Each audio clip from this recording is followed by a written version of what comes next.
आप मेरे साथ निकाल सकते हैं लूका रचित सुसमाचार, उसका 17 अध्याय 26 और 27 वचन।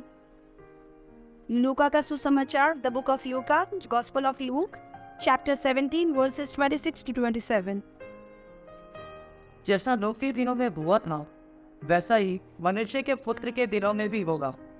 जिस दिन तक नूह जहाज पर ना चढ़ा उस दिन तक लोग खाते पीते थे और उनमें विवाह होते थे। तब जल प्रलय ने आकर उन सबको नष्ट किया। यस, आई एम दुआ करें। स्वर्ग और पृथ्वी को बनाने और इसको बिगाड़ने की भी ताकत रखने वाले मेरा खुदा, तेरा शुक्रिया अदा करते हैं प्रभु। धन्यवाद देते हैं और मांगते हैं प्रभु की एक बार फिर से प्रभु तेरी आत्मा हमें कायल करे और हमें चिताए प्रभु कि हम किस रास्ते पर जा रहे हैं प्रभु। और हम इस वचन के अनुसार जो हम सीखने पर है प्रभु, हम नोहा के दिनों के उन लोगों की तरह ना हो प्रभु जिन्हें कोई फिक्र ना थी, बल्कि जो तू हमें बताने जा रहा है प्रभु, हम प्रभु उस प्रकार चुने हुए जनों की लिस्ट में शामिल हो। जैसे तूने नोहा को बचाया तो हमें भी बचाए। ऐसे प्रभु बदलाव इन वचनों के जरिए हम पर आ सके। सुनने के लिए प्रभु हमारे आत्मिक कानों को खोल प्रभु, और बोलने के लिए अपने स्वर्गीय प्रभु मुंह को तू खोल प्रभु। होने दे खुदावन, यहाँ बोलने वाला तेरा आत्मा और सुनने वाले हम सब हो प्रभु। जो कुछ यहाँ पर बोला या सुना जाता है मेरे राजा, उससे केवल तेरे नाम को और केवल तेरे ही नाम को मैं घटूं और तू बढ़ता जाए। यीशु मसीह के नाम में मांगते हैं, आमीन। मैं कुछ दिनों पहले एक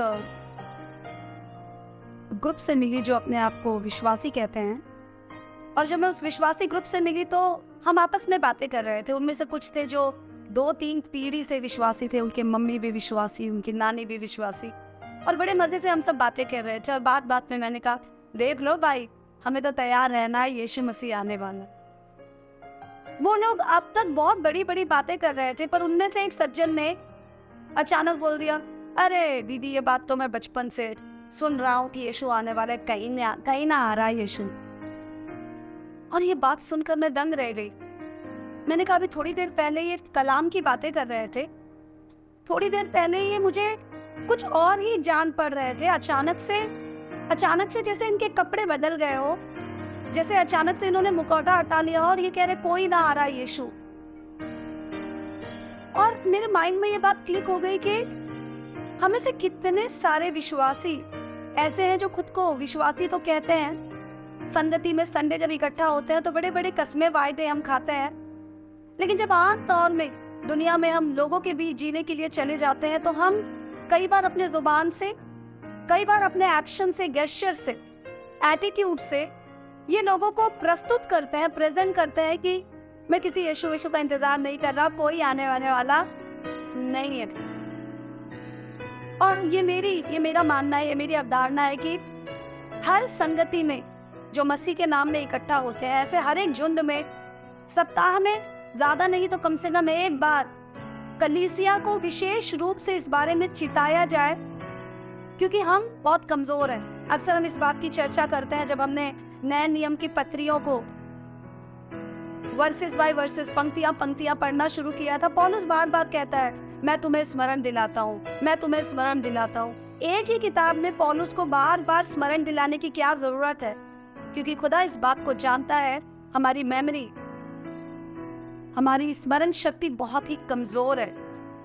हम गंदी बातों को लंबे समय तक याद रखते हैं, पर अच्छी बातों को बहुत जल्दी भूल जाते हैं, या इस प्रकार के हम जल्दी याद ही नहीं रखते, वो हमारे चित्त में ही नहीं चढ़ती।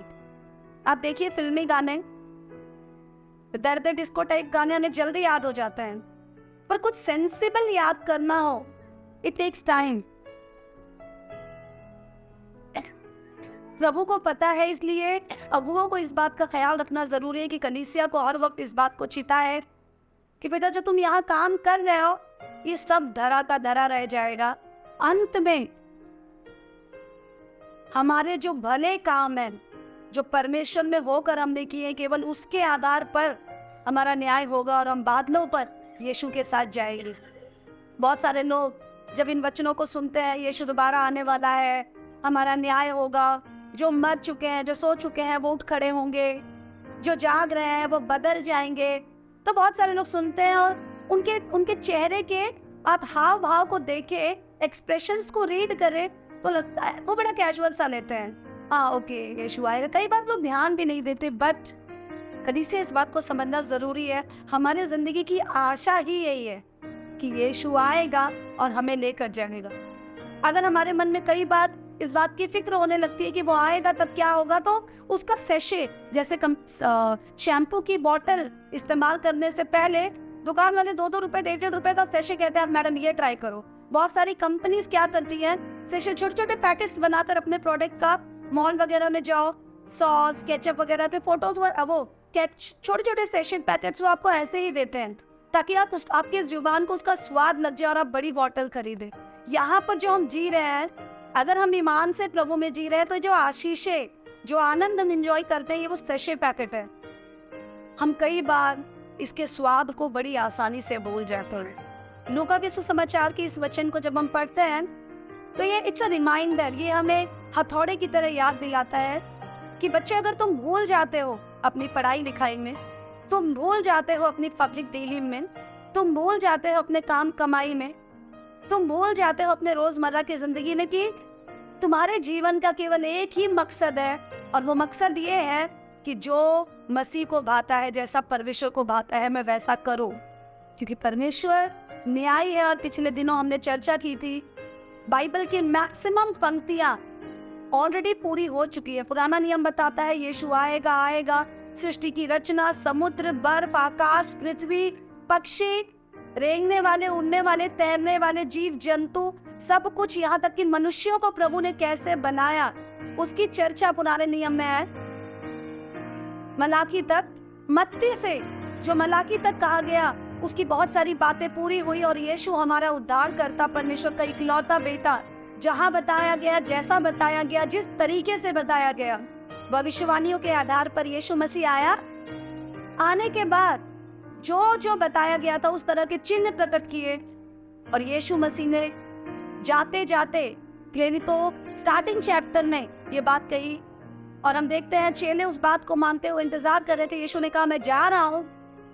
3 दिन कब्र में रहने के बाद, मारे जाने गाड़े जाने के बाद, तीसरे दिन जी उठने के बाद 40 दिन अपने चेलों के साथ रहकर, सिखाकर, खिलाकर, पकाकर, दिखाकर, चिताकर, जाते वक्त यीशु मसीह ने कहा मैं जा रहा हूँ, और जब मैं जाऊंगा तो मैं तुम्हारे लिए, मुझे पता है तुम तकलीफ में हो, क्योंकि मैं इतने दिन तुम्हारे साथ था तो तुम्हें हिम्मत थी, तुम अपनी हिम्मत को ना तोड़ना।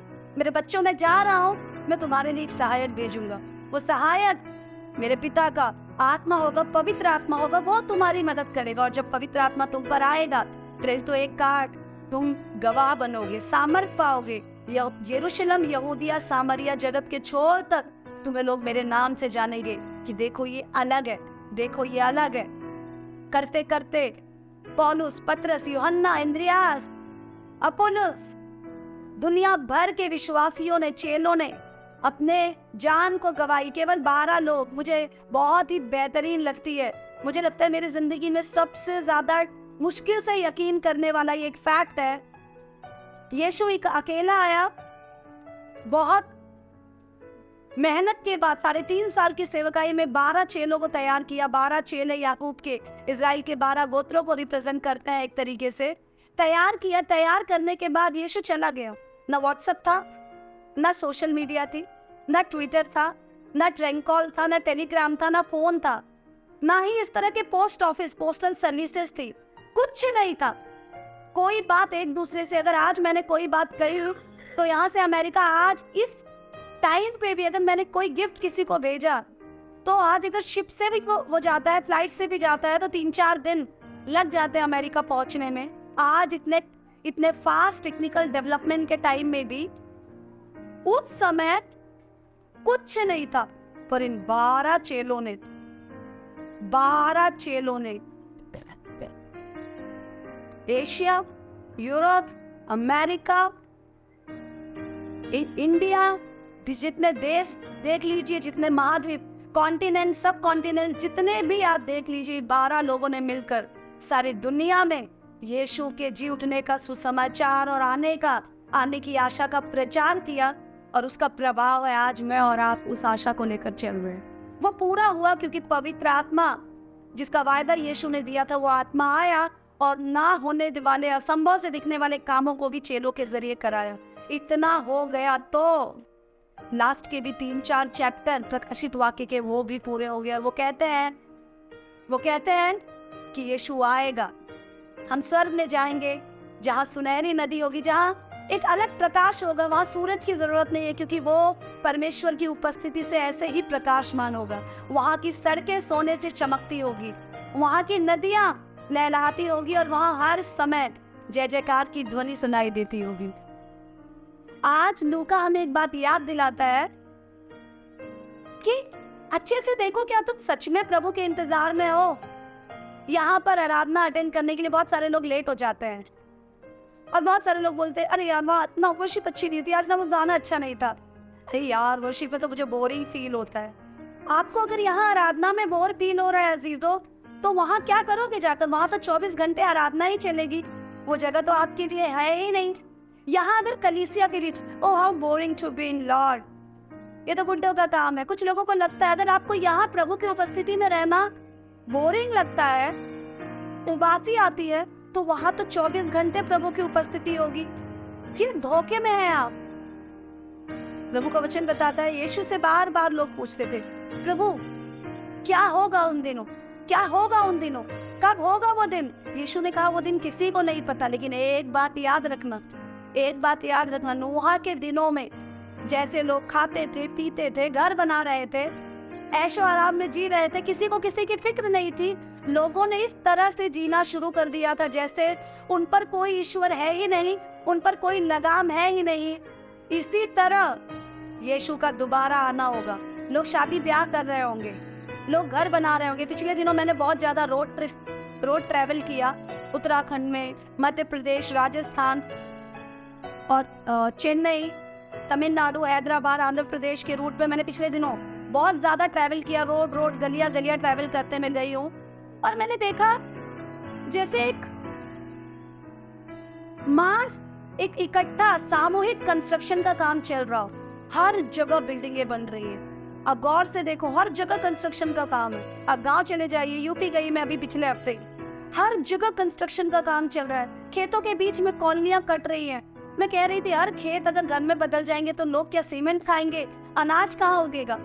लोग कंस्ट्रक्शन कराने में लगे हैं। दिल्ली जैसे शहर में इतने सारे वेडिंग पॉइंट्स हैं, मैरिज हॉल, गांव में आप चले जाओ इतने सारे वेडिंग पॉइंट खुल गए हैं, पर ताज्जुब की बात है खेतों में भी जगह नहीं मिल रही है टेंट लगाने की, इतनी शादियां हैं। यीशु मसीह ने कहा लूका रचित सुसमाचार 17 अध्याय उसके 26-27 वचन में, जैसा नूह के दिनों में हुआ था वैसा ही मनुष्य के पुत्र के दिनों में भी होगा। जिस दिन तक नूह जहाज पर ना चढ़ा उस दिन तक लोग खाते थे, पीते थे और उनमें विवाह होते थे। तब जल प्रलय ने आकर उन सबको नष्ट कर दिया। हम रोज जीते जीते शादियों में, अपने रोज की दुश्मनी निभाने में, पैसे कमाने में इतने लिप्त हो गए, इतने मशगूल हो रहे, अपने ऑफिस के टारगेट्स पूरे करने में इतने मशगूल हो गए कि हम भूल गए कि हेलो, शादी करने के लिए प्रभु ने हमें नहीं बनाया। हम बहक ना जाए इसलिए प्रभु ने शादी व्यभिचार से बचने के लिए और सृष्टि की रचना के कार्यों को आगे बढ़ाने के लिए शादी का प्रावधान रखा, ताकि समाज में निरंकुशता बढ़ ना जाए। पैसा कमाने के लिए प्रभु ने हमें पैदा नहीं किया, नहीं बनाया। प्रभु ने पैसा कमाने का रास्ता इसलिए खोला ताकि हम मसीह लोगों के सामने गवाह बने। हम लेने वाले नहीं, देने वाले नहीं। प्रभु ने बच्चे इसलिए दिए ताकि जलपाई की वृक्षों की नाई आपके बच्चे आपके लिए गवाही का कारण हो और आप उन्हें देखकर प्रभु को धन्य कह सके। प्रभु ने बच्चे इसलिए नहीं दिए कि आप उसमें उलझ जाए और फंस जाए और प्रभु की महिमा करना बंद कर दें।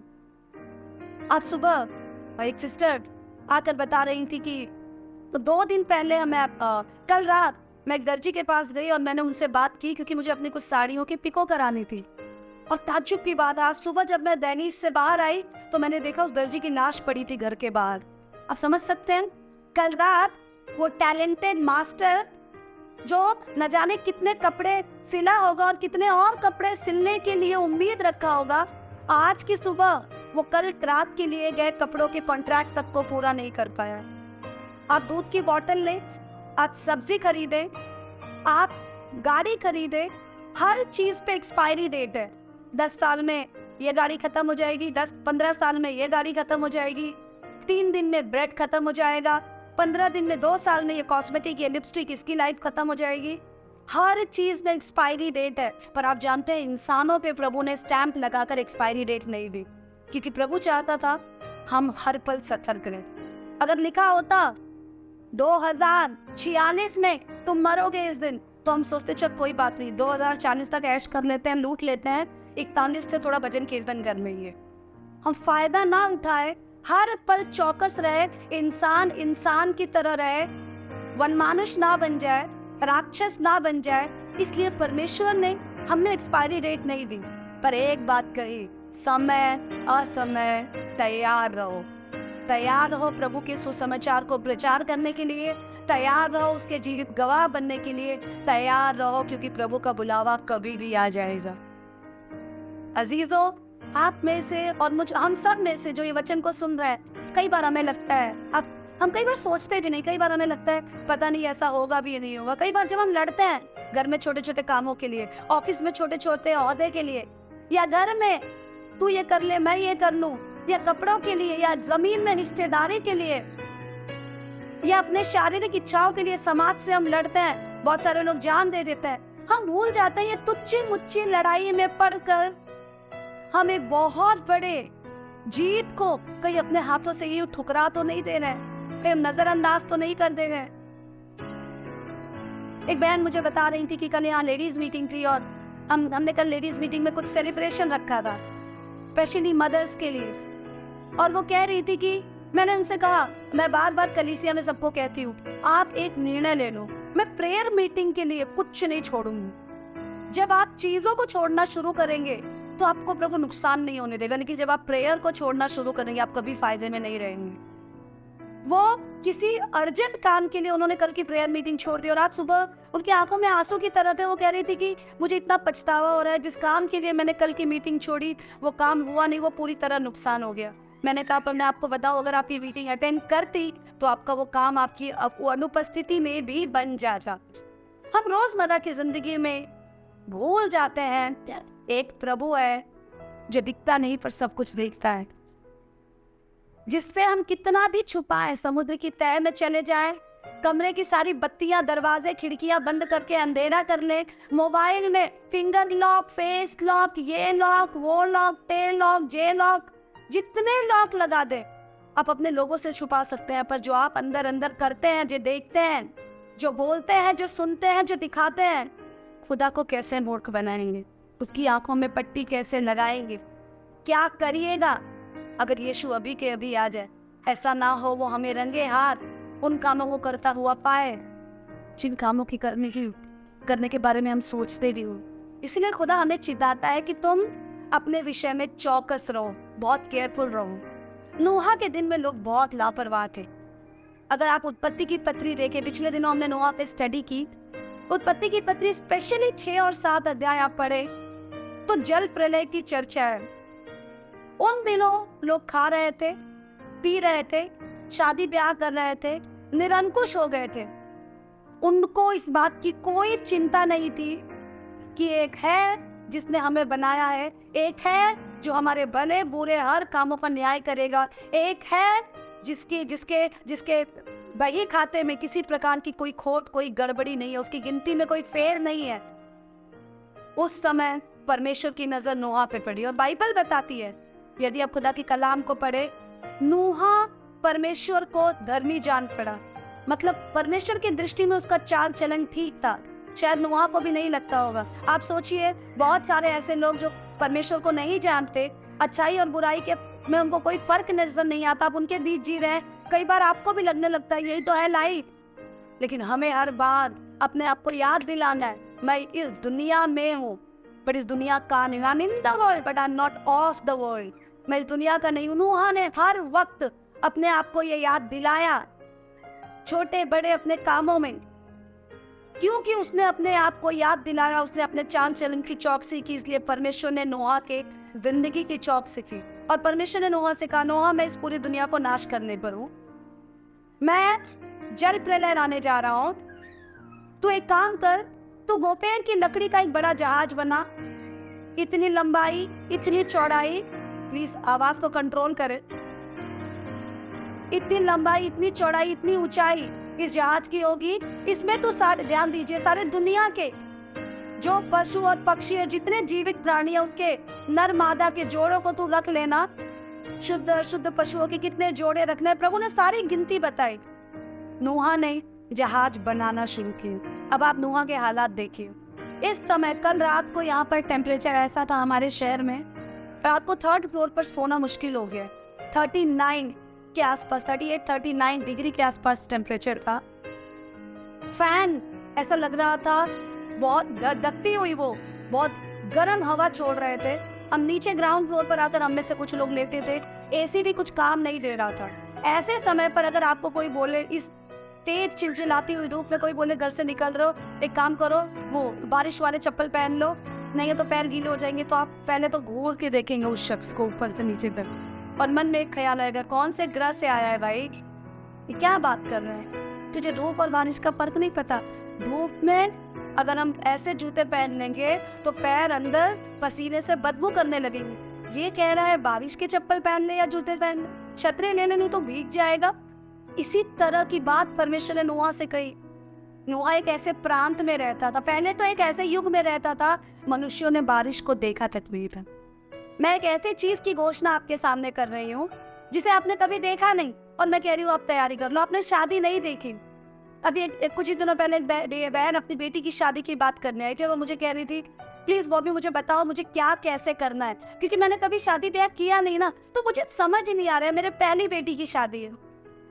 हमने समाज में इतना देखा लेकिन खुद एक भी शादी नहीं कराई, तो शादी का अनुभव नहीं है तो उसमें अगमगा गए।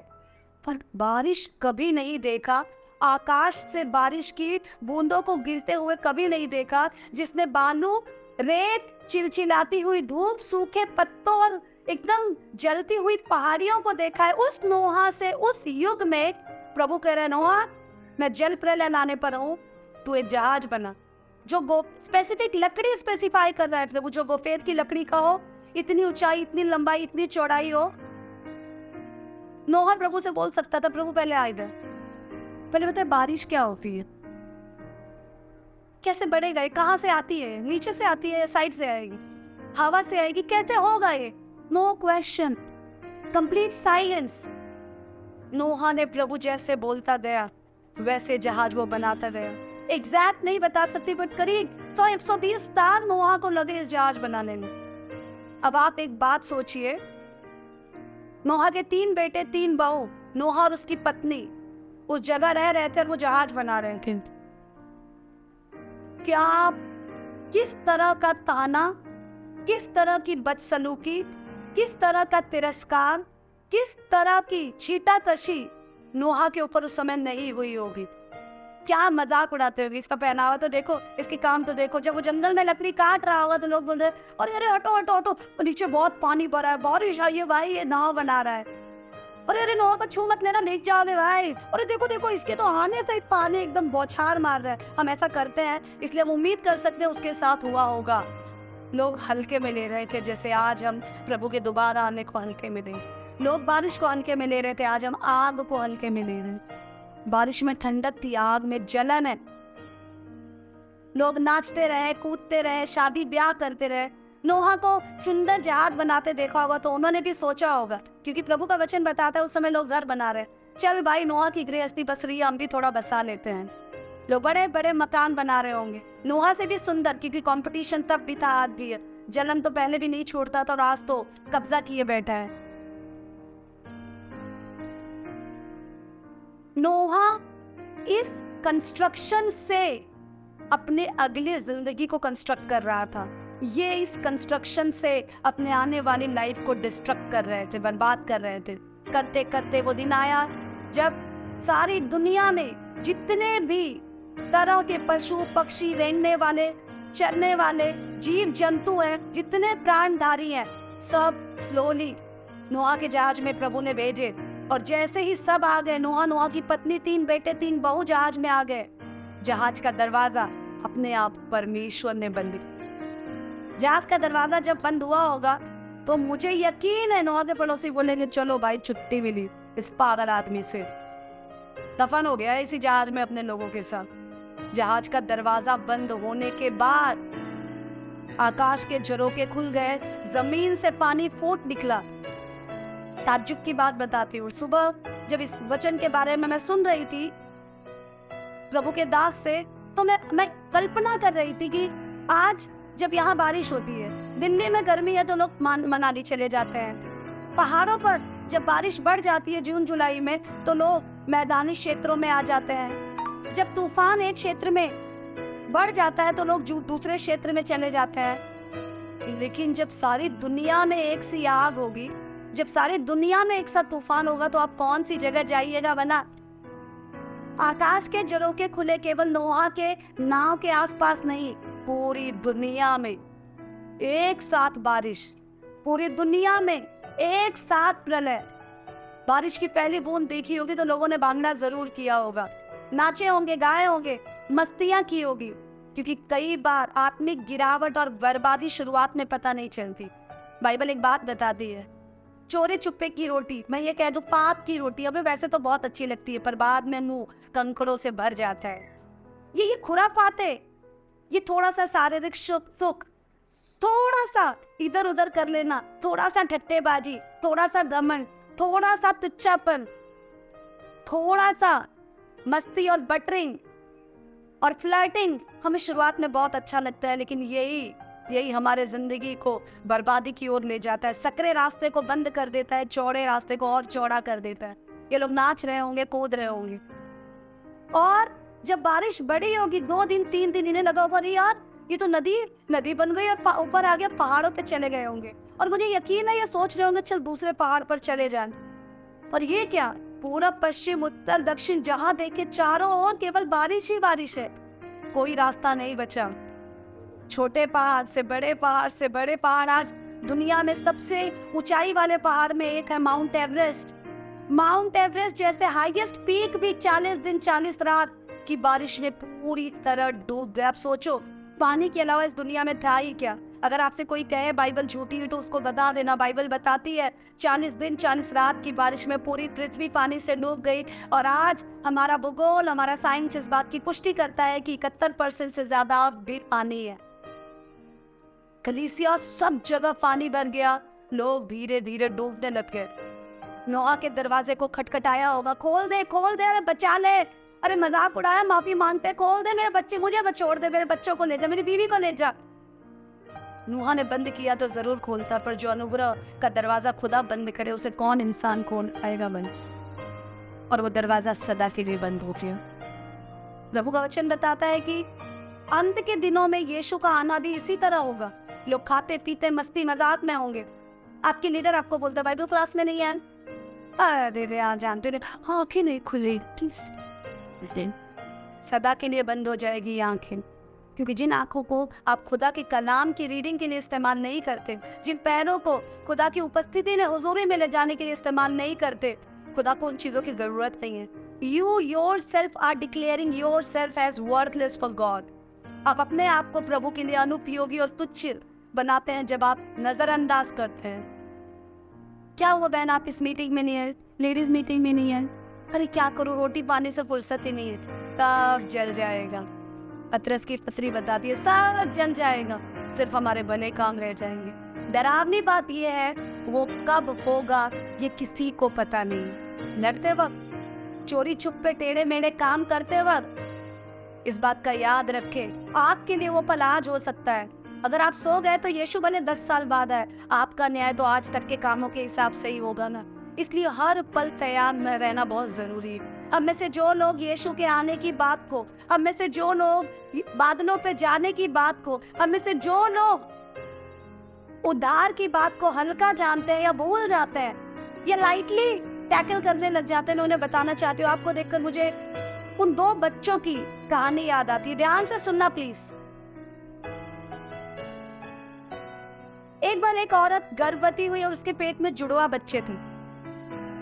वो जुड़वा बच्चे पेट के अंदर कुछ बातें कर रहे हैं और बातें करते हुए पहले बच्चे ने दूसरे बच्चे से बोला, एक बात बता, क्या तुझे यकीन है डिलीवरी के बाद कोई लाइफ होती है? दूसरे ने बोला, हाँ मुझे बिल्कुल यकीन है, और मुझे यकीन है कि अगर हम यहाँ पर ठीक से रहे पेट के अंदर, जैसे मम्मी हमें रख रही है, हम ठीक से रहे तो बाहर जाकर हम डिलीवरी के बाद की उस जिंदगी को जरूर देखेंगे। दूसरे ने पहले वाले ने कहा मूर्ख कहीं का, किसने तुझे चिता दिया? जो जिंदगी है बेटा वो इसी पेट के अंदर है, इसके बाहर कोई भी दुनिया नहीं है।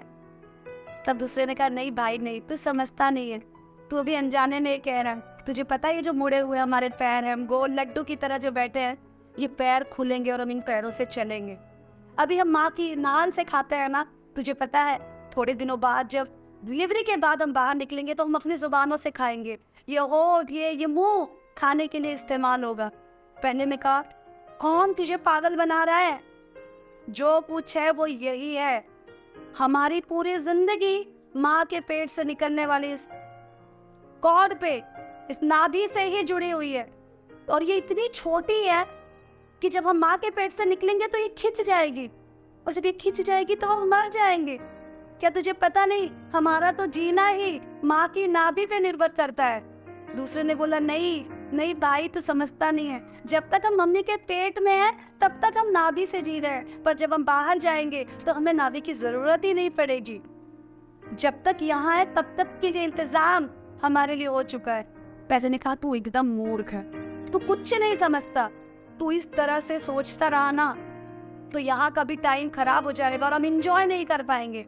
जी ले, क्योंकि इसके बाद मरना है। दूसरे ने कहा नहीं भाई नहीं, मैं तेरी बात नहीं मानूंगा। क्या तूने कभी महसूस किया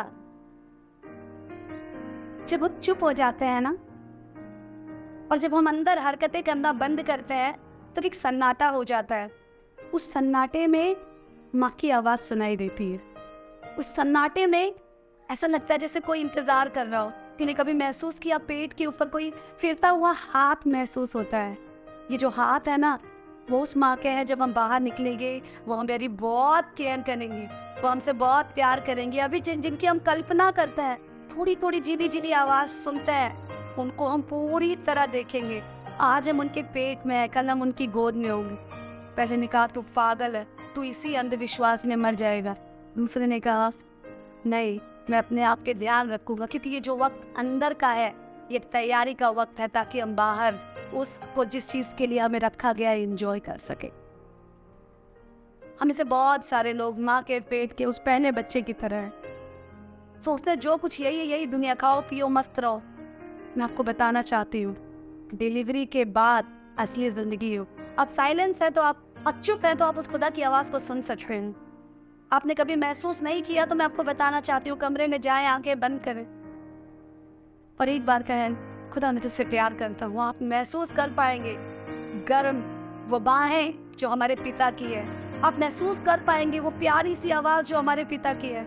आप महसूस कर पाएंगे आप जमीन पे चल रहे हैं पर कोई है जो आपको हर समय चला रहा है। कोई है जो आपके जाने से पहले, जैसे कोई राजा महाराजा चलता है तो लोग फूल बिखेरते हैं रास्ते पे, कालीन लगाते हैं, ऐसा लगेगा कोई रास्तों के कांटों को साफ करते चल रहा है। आप चल रहे हैं पर पैर छाप किसी और की पड़ रही है।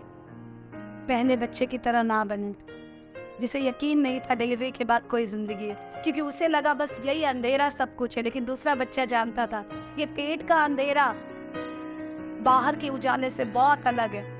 यहाँ पर ये नाभि दे रखी है ताकि यहाँ का वक्त गुजर रहा है। प्रभु ने हमारे लिए यहाँ सब इंतजाम दे रखा है ताकि यहाँ का वक्त गुजर जाए और यहाँ हम तैयार हो जाए, ताकि उद्धार का वो समय जो यहाँ से निकलने के बाद माँ की गोद से बढ़कर प्यार करने वाले परमेश्वर ने मेरे और आपके लिए ठहराया है, उसे अब पास है।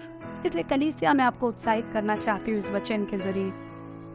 अपने चांचर की चौकसी करें, हम अपने आप को जांचिए, छोटी छोटी बातों में अपने आप को ना जाएं। इस दुनिया की छोटी छोटी लड़ाई हारते हैं तो हार जाएं, जीवन और मृत्यु की वो बड़ी लड़ाई किसी भी कीमत पे छोड़े नहीं। महिमा का मुकुट जो परमेश्वर के इकलौते बेटे यीशु मसीह ने अपने लहू के कतरे कतरे को बहाकर उसे जीता और आपके और मेरे लिए रखा है, उस महिमा के मुकुट को ना छोड़े। यहाँ छोटे छोटे घरों के लिए जान ना दे, वहाँ एक मेंशन, एक महल आपके और मेरे लिए प्रभु तैयार कर दें। अगर आपको ये वचन सुनकर हंसी आती है तो मैं आपको बताना चाहती हूँ, अगर आपको ये वचन सुनकर आपके मन में झंझनाहट नहीं होती, अगर आपको ये फील नहीं होता oh my God I am going wrong track, मैं गलत दिशा में जा रहा हूँ, मैं आपको बताना चाहती हूँ आप काउंसलिंग के लिए, प्रेयर के लिए और वक्त दें।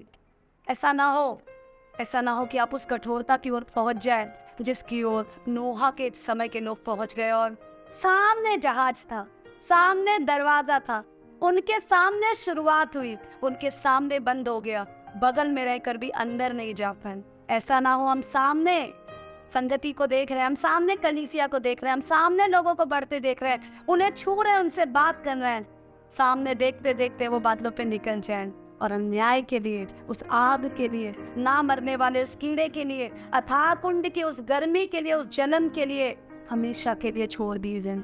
इसलिए कलीसिया अपने विषय में चौकस रहे। हमें नूहा के समय के लोगों की तरह नहीं, हमें नूहा के बनना है, ताकि जब प्रभु आकाश से दृष्टि करे तो वो मुझे और आपको अपने देखे हुए धर्मी पर। आइए हम अपनी आंखों को बंद करें। मेरे पिता तेरा शुक्रिया कि तू एक अच्छा पिता है प्रभु। तू उकाब की नाई हमें संभालता है, लेकिन प्रभु तो एक अच्छी माँ की नाई हमें बार बार चिताता है प्रभु। इस वचन को सुनने के बाद सच में प्रभु हम अपने विषय में थोड़े और अलर्ट, थोड़े और चौकस हो जाए प्रभु कि हम कहाँ को जाते हैं प्रभु। और होने दे प्रभु छोटी छोटी इच्छाओं में गिरकर चुपके करने वाले, तेरे ओर से दूर, तुझसे दूर ले जाने वाले रास्तों को छोड़कर प्रभु हम तेरी ओर भागने वाले हो प्रभु। होने दे प्रभु मेरा मन तुझ में लगा हो प्रभु, मेरी दौड़ तेरे ही हो प्रभु। जाने अनजाने में अपने पिछले जीवन में जहाँ मैं चूक गया प्रभु, तेरा गवाह बनने के लिए प्रभु, जहाँ मैं चूक गया प्रभु, हम माफी मांगते हैं बस। प्रार्थना करते हैं प्रभु कि बादलों पर आने वाले प्रभु तेरे लिए हम तैयार। और प्रभु जब तू मुझे देखे तो स्वर्ग से तू मुझे देख कर कहे ये मेरा बेटा है, ये मेरी बेटी है, मैं इससे खुश हूँ प्रभु। हम केवल तुझे प्रसन्न करने वाले प्रभु, और अनुग्रह का वो दरवाजा जो मसीह यीशु में पिता तूने मेरे लिए खोला है प्रभु, मैं उस दरवाजे के अंदर पाए जाऊं। तमाम लोग जो इस वचन को सुनते हैं प्रभु, मैं दिल से प्रार्थना करती हूँ तेरी आत्मा उन्हें कायल करे, वो तेरे हो जाए, हम घटे और हमारे जिंदगी में और हमारे जिंदगी से राजा तू बढ़ता जाए। यीशु मसीह के नाम में मांगते हैं, आमीन।